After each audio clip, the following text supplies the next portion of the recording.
वैसा फल जिसमें एक फूल से एक ही फल का निर्माण होता है उसे सरल फल कहते हैं। वैसा फल जिसमें एक फूल से एक ही फल का निर्माण होता है उसे क्या कहते हैं? सरल फल कहते हैं। जैसे में केला, आम, अमरूद, चावल, गेहूं, ईटिसी, ये सब सरल फल के अंतर्गत आएंगे। दूसरा का नंबर समूह फल। वैसा फल जिसमें एक फूल से अनेक फल का निर्माण हो, यानी कई एक फल का निर्माण होगा, उसे क्या कहेंगे?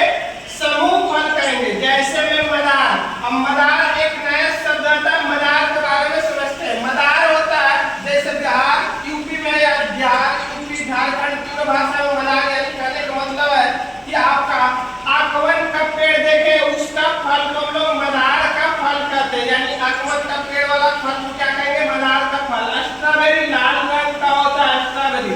रसबेरी यानी बिहार में हम लोग इसको मक्को के नाम से भी जाने जाते हैं, पीला रंग का होता है, पीला रंग का होता है। यानी रसभरी मक्को के नाम से मदार होता है। जो आपका आकवन वाला फल होता है, आकवन में व्हाइट कलर का फूल होता है, उससे से निकलने वाला होता है। तीसरा का नंबर हम लोग जानेंगे संग्रहित फल।